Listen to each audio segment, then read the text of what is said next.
এটা কিন্তু খেতে যেমন লোভনীয়, এখানে অনেকটাই সফট হয়েছে, অনেক সুন্দর। আসসালামু আলাইকুম রহমতুল্লাহি ওবারাকাতু। ভাইয়ারা আপুরা, আপনারা সবাই কেমন আছেন? আশা করছি যাই যেখানে আছেন অনেক ভালো আছেন। আজকে আমি তৈরি করব সুজির মুগশোলা পিঠা। আমি এখন কিভাবে এই সুজির মুগশোলা পিঠাটি তৈরি করি, সবাই আমার সাথে থাকবেন। 2 থেকে 3 মিনিট এইভাবে হালকা ফ্লেমে ভাজতে হবে। কাপের আমি সুজি নিয়েছিলাম, ওই কাপে 2 কাপ আমি দুধ দিচ্ছি। এখানে দুধ না দিয়ে কিন্তু পানিও দেওয়া যেতে পারে। এখন চুলার তাপটা কিন্তু একবারে মিডিয়াম টু লোয়ে রাখবো, কারণ এটি তাড়াতাড়ি পুড়িয়ে যাবে। আরেক কাপ দিয়ে দিলাম। এখন মিডিয়াম টু লোয়ে রেখে ভালো করে এটি সিদ্ধ করে নিতে হবে। আর ঘন ঘন নেড়ে দিতে হবে, না হলে কিন্তু এক পিঠে লেগে যেতে পারে। এখন দিয়ে দিব আমি 1 চিমটি লবণ। এই ডোটা কিন্তু ভালো করে সফট একটা ডো তৈরি করতে হবে। বেশি শক্ত করা যাবে না, বেশি নরমও করা যাবে না, সফট। তাহলে কিন্তু পিঠাটি অনেক সুন্দর হবে। আর ডো যদি ভালো করে না তৈরি করা হয় তাহলে কিন্তু ওটি ভেঙে যেতে পারে। এই জন্য ধীরে ধীরে এই ডোটি সুন্দর করে তৈরি করে নিতে হবে। ডোটা কিন্তু তৈরি করা হয়ে গেছে। এখন আমি এটি নামিয়ে নিব। এই তো ডোটা আমি নামিয়ে নিয়েছি। এখন এটি একটু ঠান্ডা করার জন্য আমি রেখে দিলাম। তারপরে আমি এটি ভালো করে মিশিয়ে নিব। এই ডোটি ঠান্ডা হতে হতে, হাতে ধরার মতো হতে হতে আমি একটা এই মুগশোলা পিঠার জন্য একটা আমি পুল তৈরি করে নিব। জন্য আমি এখানে নিয়েছি নারকেলের গুঁড়া। এটি কিন্তু সব দোকানেই পাওয়া যায়, মুদির দোকানে। আর দিয়েছি 2 টেবিল চামচ গুঁড়া দুধের পাউডার। আর দিয়ে দিব 2 টেবিল চামচ চিনি, আর এলাচের একটু পাউডার গুঁড়া।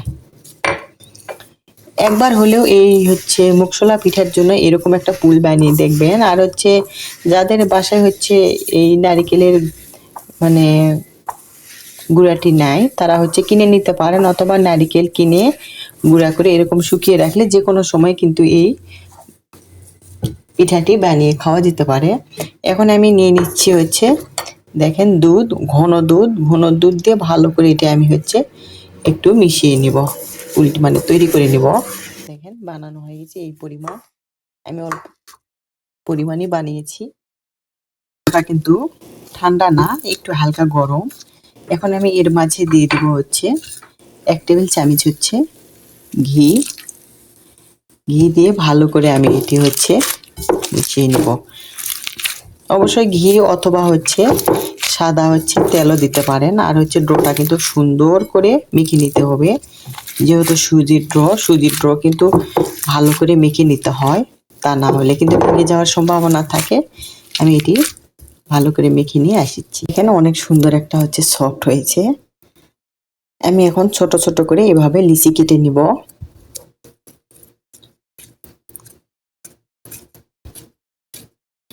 শীতের সময় পিঠে কিন্তু অনেক অনেক মজা লাগে। আর শীত মানেই তো পিঠা।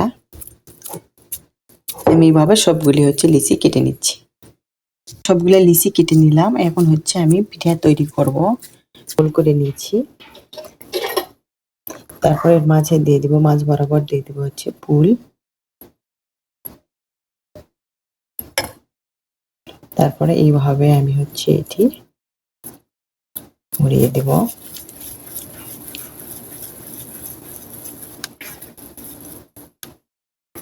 তারপরে দেখেন এখানে আমি আটা নিয়েছি। আটা, তারপরে সাইডগুলি এইভাবে আমি একটা ডিজাইন তৈরি করব।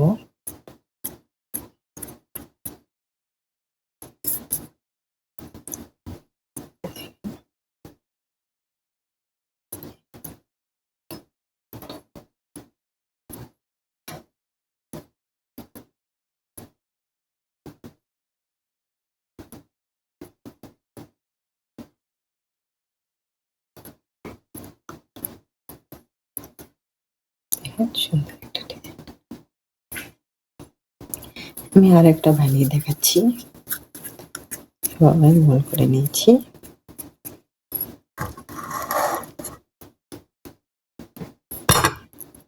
এটা দিয়ে দিলাম।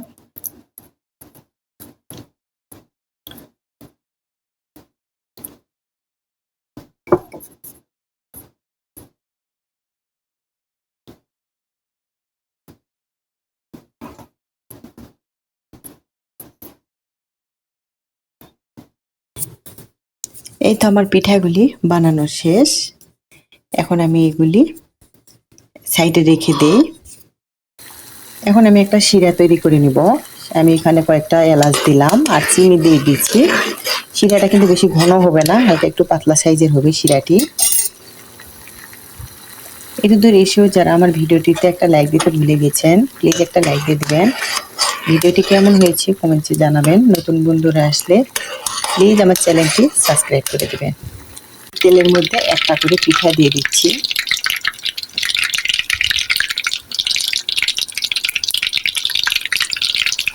একটা কথা মনে রাখবে, সুজির পিঠায় কিন্তু হাই হিটে মিডিয়াম টু হাই রেখে ভাজতে হয়।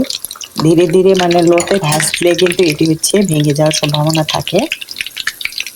আমার প্রিয় আপুরা কিন্তু অনেক সুন্দর সুন্দর ডিজাইনের পিঠা তৈরি করতে পারে। আর আমি যেভাবে বানাচ্ছি এটি আমি হচ্ছে ভিডিও করে দেখাচ্ছি।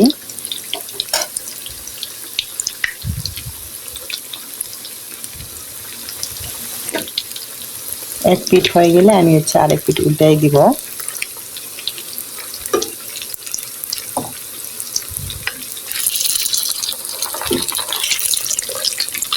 দিচ্ছি। এই পিঠাটি কিন্তু দেখতে যেমন লোভনীয়, খেতে কিন্তু অনেকটাই দুর্দান্ত, অনেক মজা। গরম পিঠাই হচ্ছে আমি শিরার মধ্যে দিয়ে দিচ্ছি। এগুলি কিন্তু ভাজা হয়ে গেছে, অনেক সুন্দর একটা কালার আসছে। এগুলি এখন আমি শিরার মধ্যে দিয়ে দেব। তারপরে শিরার মাঝে হচ্ছে আমি 15 থেকে 20 মিনিট রাখবো, রেখে দেব।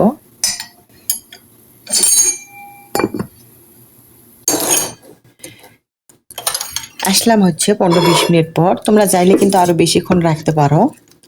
আমি এখন একটা একটা করে পিঠা হচ্ছে উঠিয়ে নিচ্ছি।